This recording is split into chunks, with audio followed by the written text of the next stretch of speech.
Hello friends, welcome back to my channel. Yuvanidhi Telegram ಗ್ರೂಪ್ಗೆ ಇಲ್ಲಿವರೆಗೂ ಯಾರಾದರೂ ಜಾಯ್ನ್ ಆಗಿಲ್ಲ ಅಂದರೆ ದಯವಿಟ್ಟು ಈಗಲೇ ಜಾಯ್ನ್ ಆಗಿ. ಡಿಸ್ಕ್ರಿಪ್ಷನ್ ಬಾಕ್ಸಲ್ಲಿ ಲಿಂಕ್ ಹಾಕಿರ್ತೀನಿ. ಪ್ರತಿ ವಿಡಿಯೋದಲ್ಲಿ ಹೇಳಬೇಕು ಅಂದ್ಕೊತೀನಿ, ಬಟ್ ಹೇಳ್ತಾ ಇರಲಿಲ್ಲ. ಅದಕ್ಕೆ ಇವತ್ತು ಮೊದಲೇ ಹೇಳ್ತಿದ್ದೀನಿ. ಯಾರಾದರೂ ಜಾಯ್ನ್ ಆಗಿಲ್ಲ ಅಂದರೆ ಈ ಕೂಡಲೇ ಜಾಯ್ನ್ ಆಗಿ. ಡಿಸ್ಕ್ರಿಪ್ಷನ್ ಬಾಕ್ಸಲ್ಲಿ ಲಿಂಕ್ ಇದೆ. ಮತ್ತು ಈ ವಿಡಿಯೋದಲ್ಲಿ ನಾನು ನಿಮ್ಗೆ ಏನು ತಿಳಿಸ್ತಿದ್ದೀನಿ ಅಂದರೆ, ಯುವನಿಧಿ ಸೆಲ್ಫ್ ಡಿಕ್ಲರೇಷನಲ್ಲಿ ಒಂದಷ್ಟು ಪ್ರೋಸೆಸ್ಗಳು ಚೇಂಜ್ ಆಗಿದೆ. ಹೇಗೆ ಚೇಂಜ್ ಆಗಿದೆ, ಏನೇನು ಚೇಂಜ್ ಆಗಿದೆ ಅನ್ನೋ ಇನ್ಫಾರ್ಮೇಷನ್ ಈ ವಿಡಿಯೋದಲ್ಲಿ ಸಿಗುತ್ತೆ. ಹಾಗಾಗಿ ವಿಡಿಯೋನ ಕಂಪ್ಲೀಟ್ ನೋಡಿ, ಮತ್ತು ಎಲ್ಲೂ ಕೂಡ ಸ್ಕಿಪ್ ಮಾಡೋಕ್ಕೆ ಹೋಗಬೇಡಿ. ಲಾಸ್ಟ್ ವಿಡಿಯೋ ನಿನ್ನೆ ಒಂದು ವಿಡಿಯೋ ಹಾಕಿದ್ದೆ. ಆಗಸ್ಟ್ ತಿಂಗಳು ಹಣ ಯಾರಿಗೆ ಪೆಂಡಿಂಗ್ ಇತ್ತು ಅಂಥವ್ರಿಗೆ ಹಣ ಬಂದಿದೆ. ಜೊತೆಗೆ ಸೆಪ್ಟೆಂಬರ್ ತಿಂಗಳು ಹಣ ಕೂಡ ಸ್ವಲ್ಪ ಜನ ಬಂದಿದೆ ಅಂತ ಹೇಳ್ತಾ ಇದ್ರು. ಅದರಲ್ಲಿ ಕೂಡ ಇಬ್ಬರು ಕಮೆಂಟ್ ಮಾಡಿದ್ರು, ಮೇಡಮ್ ಅಮೌಂಟ್ ಬಂದಿದೆ ಅಂತ.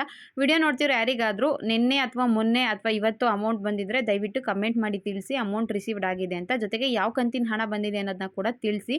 ಇದ್ರ ಜೊತೆಗೆ ನಿನ್ನೆ ಯುವನಿಧಿ ಅಪ್ಲಿಕೇಶನ್ ಅಕ್ಟೋಬರ್ ತಿಂಗಳದು ಸೆಲ್ಫ್ ಡಿಕ್ಲರೇಷನ್ ಓಪನ್ ಆಗಿದೆ. ಇಷ್ಟು ದಿನ ಯುವನಿಧಿ ಸೆಲ್ಫ್ ಡಿಕ್ಲರೇಷನ್ ಪ್ರೋಸೆಸ್ ಸ್ವಲ್ಪ ಬೇರೆ ಥರ ಇತ್ತು, ಈಗ ಸ್ವಲ್ಪ ಬೇರೆ ಥರ ಇದೆ ಅಂತ ಹೇಳ್ಕೊಳ್ಳೋಂಥ ಚೇಂಜಸ್ ಏನೂ ಇಲ್ಲ. ಸಿಂಪಲ್ ಆಗಿ ಒಂದು ಚೇಂಜಸ್ ಆಗಿದೆ. ಏನು ಚೇಂಜಸ್ ಅನ್ನೋದನ್ನ ವಿಡಿಯೋದಲ್ಲಿ ಹೇಳ್ತೀನಿ. ಸೊ ವಿಡಿಯೋನ ಕಂಪ್ಲೀಟ್ ಆಗಿ ನೋಡಿ. ತುಂಬ ಜನಕ್ಕೆ ಯುವನಿಧಿ ಸೆಲ್ಫ್ ಡಿಕ್ಲರೇಷನ್ ಬಗ್ಗೆ ಗೊತ್ತು. ಯಾರಿಗಾದರೂ ಗೊತ್ತಿಲ್ಲ ಅಂದರೆ ಫಸ್ಟ್ ಟೈಮ್ ನಾನು ವಿಡಿಯೋ ನೋಡ್ತಿದ್ರೆ ಅವರಿಗೆ ಹೇಳ್ತಾ ಇದ್ದೀನಿ, ಕೇಳಿಸ್ಕೊಳ್ಳಿ. ಯುವನಿಧಿ ಅಪ್ಲಿಕೇಶನ್ ಹಾಕಿದ್ಮೇಲೆ ನೀವು ಪ್ರತಿ ತಿಂಗಳು ಅನ್ಎಂಪ್ಲಾಯಿ ಅಥವಾ ಹೈಯರ್ ಎಜುಕೇಷನ್ ಮಾಡ್ತಾ ಇಲ್ಲ ಅಂತ ಸೆಲ್ಫ್ ಡಿಕ್ಲರೇಷನ್ ಅಂದರೆ ಆಧಾರ್ ದೃಢೀಕರಣ ಕೊಡಬೇಕು. ಆಧಾರ್ ನಂಬರ್ನ ಹಾಕಿ ಒಂದು OTP ಎಂಟ್ರಿ ಮಾಡಿ ಸಬ್ಮಿಟ್ ಕೊಟ್ಟರೆ ಅದು ಸೆಲ್ಫ್ ಡಿಕ್ಲರೇಷನ್ ತಗೊಳುತ್ತೆ. ಪ್ರತಿ ಮಂತ್ ಕೂಡ ನೀವು ಕೊಡಬೇಕು. ಒಂದು ಮಂತ್ ನೀವು ಕೊಡೋದು ಮಿಸ್ ಆಯಿತು ಅಂದರೆ ಆ ಮಂತಿನ ಹಣ ನಿಮಗೆ ಬರೋದಿಲ್ಲ. ನೆಕ್ಸ್ಟ್ ವಿಡಿಯೋದಲ್ಲಿ ಒಬ್ರಿಗೆ ಇದೇ ರೀತಿ ಆಗಿದೆ. ಒಂದು ಮಂತ್ದಲ್ಲಿ ಸೆಲ್ಫ್ ಡಿಕ್ಲರೇಷನ್ ಕೊಟ್ಟಿಲ್ಲ, ಅವ್ರಿಗೆ ಹಣ ಬಂದಿಲ್ಲ. ಮತ್ತು ನೀವು ಮೊದಲನೇ ಕಂತಿನ ಹಣ ಬಂದ ಮೇಲೆ ಸೆಲ್ಫ್ ಡಿಕ್ಲರೇಷನ್ ಕೊಡಬಹುದು. ಅಲ್ಲಿವರೆಗೂ ಕೂಡ ಸೆಲ್ಫ್ ಡಿಕ್ಲರೇಷನ್ನ ಕೊಡೋಕ್ಕಾಗಲ್ಲ. ಇದು ಕೂಡ ಒಂದು ಇಂಪಾರ್ಟೆಂಟ್ ಪಾಯಿಂಟು. ತುಂಬ ಜನ ಟ್ರೈ ಮಾಡ್ತಾ ಇರ್ತಾರೆ, ಸೆಲ್ಫ್ ಡಿಕ್ಲರೇಷನ್ ಕೊಡೋಕೆ ಹೋಗ್ತೀನಿ ಬಟ್ ನನಗೆ ಆಗ್ತಾ ಇಲ್ಲ ಅಂತ.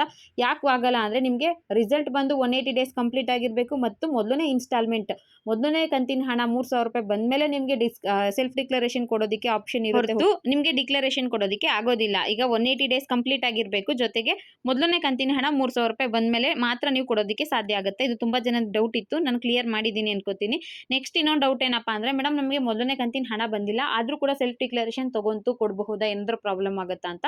ಖಂಡಿತವಾಗ್ಲೂ ಯಾವುದೇ ರೀತಿ ಪ್ರಾಬ್ಲಮ್ಗಳಾಗೋದಿಲ್ಲ. ನಿಮ್ಗೆ ಏನಾದರೂ ಸೆಲ್ಫ್ ಡಿಕ್ಲರೇಷನ್ ತಗೊಂತು ಅಂದರೆ ಕೊಡಬಹುದು. ಒಂದು ಅಮೌಂಟ್ ಬಂದಿಲ್ಲ ಅಂದರೂ ಕೂಡ ತಗೊಳುತ್ತೆ ಕೆಲವರಿಗೆ, ಅಂಥವ್ರು ಕೊಡಬಹುದು. ನಿಮಗೆ ಕೊಡೋಕ್ಕಾಗಿಲ್ಲ, one of the field missing ಅಂತ ಬಂತು ಅಂದರೆ ನೀವು ತಲೆ ಕೆಡಿಸ್ಕೊಳ್ಳೋಂಥ ಅವಶ್ಯಕತೆ ಇಲ್ಲ. ನಿಮಗೆ ಹಣ ಬಂದ ಮೇಲೆ ನೀವು ಕೊಡಬಹುದು. ಇನ್ನು ಸೆಲ್ಫ್ ಡಿಕ್ಲರೇಷನ್ ಅಲ್ಲಿ ಈಗ ಏನು ಪ್ರೋಸೆಸ್ ಚೇಂಜ್ ಆಗಿದೆ ಅಂದರೆ, ಮೊದಲು ನಿಮಗೆ ಸೆಲ್ಫ್ ಡಿಕ್ಲರೇಷನ್ ಯಾವ ಥರ ಇತ್ತು ಆ ಸ್ಕ್ರೀನ್ಶಾಟ್ ಕೂಡ ಹಾಕ್ತೀನಿ, ನೋಡ್ಕೊಳ್ಳಿ. ಈ ರೀತಿಯಾಗಿ ನಿಮಗೆ ಸೆಲ್ಫ್ ಡಿಕ್ಲರೇಷನ್ ಕಾಣಿಸ್ತಾ ಇತ್ತು. ಮೊದಲು ಇಲ್ಲಿ ನೀವು ಆಧಾರ್ ಕಾರ್ಡ್ ನಂಬರ್ನ ಎಂಟ್ರಿ ಮಾಡಬೇಕಿತ್ತು. ಅದಾದಮೇಲೆ ನಿಮಗೆ OTP ಕಳಿಸೋದಕ್ಕೆ ಪರ್ಮಿಷನ್ ಕೇಳ್ತಿತ್ತು. OTPನ ಕಳಿಸಿದ್ರೆ ನಿಮಗೆ ಸಬ್ಮಿಟ್ ಆದಮೇಲೆ ಇಲ್ಲಿ ನಿಮಗೆ ಆಧಾರ್ನಲ್ಲಿರುವಂಥ ಹೆಸರು ಮತ್ತು ನಿಮ್ಮ ಯುವನಿಧಿ ಅಪ್ಲಿಕೇಶನ್ ರೆಫರೆನ್ಸ್ ನಂಬರ್ ಎಲ್ಲ ಕೂಡ ಬರ್ತಾ ಇತ್ತು. ಮತ್ತು ನಿಮ್ಮ ಡಿಗ್ರಿ ರೋಲ್ ನಂಬರ್ ಕೂಡ ಬರ್ತಾ ಇತ್ತು. ಇವಾಗಿಂದು ಸ್ವಲ್ಪ ಚೇಂಜಸ್ ಆಗಿದೆ. ಸೇಮ್ ಪ್ರೋಸೆಸ್ಸೇ, ಆಧಾರ್ OTPನೇ ಹಾಕಬೇಕು. ಬಟ್ ಏನು ಚೇಂಜ್ ಆಗಿದೆ ಅಂತ ನೋಡಿ. ನೀವು ಸೆಲ್ಫ್ ಡಿಕ್ಲರೇಷನ್ ಕೊಡೋಕೆ ಹೋದರೆ ಈ ರೀತಿಯಾಗಿ ಬರುತ್ತೆ. ಮೊದಲನೇದಿಗೆ ಆಧಾರ್ ದೃಢೀಕರಣ ಅಂತ ಇದೆ ನೋಡಿ, ಅದ್ರ ಮೇಲೆ ನೀವು ಕ್ಲಿಕ್ ಮಾಡಬೇಕು. ಯುವನಿಧಿ ಅಪ್ಲಿಕೇಶನ್ ಹಾಕಬೇಕಾದ್ರೂ ಕೂಡ ನಿಮಗೆ ಇದೇ ರೀತಿ ಬರುತ್ತೆ. ಆಧಾರ್ ದೃಢೀಕರಣದ ಮೇಲೆ ಕ್ಲಿಕ್ ಮಾಡಿದ್ರೆ ನೆಕ್ಸ್ಟ್ ನಿಮಗೆ ಬೇರೆ ಒಂದು ಪೇಜ್ ಓಪನ್ ಆಗುತ್ತೆ. ಅದು eKYC ಫಾರ್ಮ್ ಆಗಿರುತ್ತೆ. eKYC ಫಾರ್ಮ್ ಯಾವ ರೀತಿ ಇರುತ್ತೆ ಅನ್ನೋದು ಕೂಡ ನಾನು ನಿಮಗೆ ಇದೇ ವಿಡಿಯೋದಲ್ಲಿ ತೋರಿಸ್ತೀನಿ, ನೋಡ್ಕೊಳ್ಳಿ. eKYC ಫಾರ್ಮ್ ಬಂದು ಈ ರೀತಿಯಾಗಿ ಇರುತ್ತೆ. ಇದರಲ್ಲಿ ನಿಮ್ಮ ಆಧಾರ್ ಕಾರ್ಡ್ ನಂಬರ್ನ ಎಂಟ್ರಿ ಮಾಡಬೇಕು. ಕೆಳಗಡೆ ನಿಮಗೆ ಒಂದು ಡಿಕ್ಲರೇಷನ್ ಇರುತ್ತೆ, ನನ್ನ ಆಧಾರ್ ಮಾಹಿತಿ ಹಾಗೂ ಇತರ ಮಾಹಿತಿಗಳನ್ನು UIDAI ನೊಂದಿಗೆ eKYCಗೆ ಪರ್ಮಿಷನ್ ಕೇಳುತ್ತೆ. ಅದ್ರ ಮೇಲೆ ಓಕೆ ಕೊಟ್ಟರೆ ನಿಮಗೆ DBT ಮುಖಾಂತರ ಹಣ ಸಂದಾಯ ಮಾಡೋದಕ್ಕೋಸ್ಕರ eKYCನ ತಗೋತಾರೆ. ನೆಕ್ಸ್ಟ್ OTP ಮೇಲೆ ಕ್ಲಿಕ್ ಮಾಡಬೇಕಾಗುತ್ತೆ. OTP ಮೇಲೆ ಕ್ಲಿಕ್ ಮಾಡಿದ್ರೆ ಆಧಾರ್ ಕಾರ್ಡ್ ಲಿಂಕ್ ಆಗಿರೋ ಮೊಬೈಲ್ ನಂಬರ್ಗೆ ಒಂದು OTP ಹೋಗುತ್ತೆ. 2 ನಿಮಿಷ ಮಾತ್ರ ನಿಮಗೆ ಟೈಮ್ ಇರುತ್ತೆ. 2 ನಿಮಿಷದೊಳಗಡೆ OTP ಎಂಟ್ರಿ ಮಾಡಿ ನೀವು ಸಬ್ಮಿಟ್ ಕೊಡಬೇಕು. ನೆಕ್ಸ್ಟ್ ನಿಮಗೆ ಮತ್ತೆ ಹಳೆ ಪೇಜ್ಗೆ ಓಪನ್ ಆಗುತ್ತೆ. ಕ್ಲಿಕ್ ಹಿಯರ್ ಟು ರಿಟರ್ನ್ ಅಂತ ಬರುತ್ತೆ, ಅದ್ರ ಮೇಲೆ ಕ್ಲಿಕ್ ಮಾಡ್ಕೊಳ್ಳಿ. ಈಗ ಇದರಲ್ಲಿ ಆಧಾರ್ ವಿವರಗಳನ್ನು ಪಡೆಯಿರಿ ಅಂತ ಇದೆ ನೋಡಿ, ಅದ್ರ ಮೇಲೆ ಕ್ಲಿಕ್ ಮಾಡಿದ್ರೆ ಸಾಕು, ನಿಮ್ಮ ಡಾಟಾ ಎಲ್ಲ ಆಟೋಮೆಟಿಕಲಿ ತಗೊಳುತ್ತೆ. ಲಾಸ್ಟ್ ಟೈಮ್ ಹೇಗೆ ತಗೋತಿತ್ತೋ ಈಗಲೂ ಕೂಡ ಹಾಗೆ ತಗೊಳುತ್ತೆ. ನಿಮ್ಮ ಆಧಾರ್ ಕಾರ್ಡಲ್ಲಿರುವಂಥ ನೇಮು, ಯುವನಿಧಿ ರೆಫರೆನ್ಸ್ ನಂಬರು, ಜೊತೆಗೆ ನಿಮ್ಮ ಡಿಗ್ರಿ ರೋಲ್ ನಂಬರ್ ಎಲ್ಲ ಕೂಡ ಬರುತ್ತೆ. ಅದಾದಮೇಲೆ ಕೆಳಗಡೆ ನಿಮಗೆ ಸಬ್ಮಿಟ್ ಬಟನ್ ಇರುತ್ತೆ. ಸಬ್ಮಿಟ್ ಕೊಟ್ಟರೆ ಈ ತಿಂಗಳದು ಸೆಲ್ಫ್ ಡಿಕ್ಲರೇಷನ್ನು ಆಗುತ್ತೆ. ಇದಿಷ್ಟು ಹೊಸದಾಗಿ ಆಗಿರುವಂಥ ಚೇಂಜಸ್ಸು. ಅದು ಬಿಟ್ಟು ಬೇರೆ ರೀತಿಯ ಯಾವುದೇ ಚೇಂಜಸ್ಗಳು ಆಗಿಲ್ಲ. ಇದು ಯುವನಿಧಿ ಸೆಲ್ಫ್ ಡಿಕ್ಲರೇಷನ್ ಬಗ್ಗೆ ಮಾಹಿತಿ ಆಗಿತ್ತು. ಬೇರೆ ಏನಾದರೂ ಡೌಟ್ ಇದ್ದರೆ ದಯವಿಟ್ಟು ಕಮೆಂಟ್ ಮಾಡಿ ತಿಳಿಸಿ. ಮುಂದಿನ ವಿಡಿಯೋ ಇದ್ರ ಬಗ್ಗೆ ನಾನು ಮಾಡೋದಕ್ಕೆ ಟ್ರೈ ಮಾಡ್ತೀನಿ. ನೆಕ್ಸ್ಟು ತುಂಬ ಜನ ಅಪ್ಲಿಕೇಶನ್ ಸ್ಟೇಟಸ್ ಬಗ್ಗೆ ಕೇಳ್ತಾ ಇದ್ರಿ.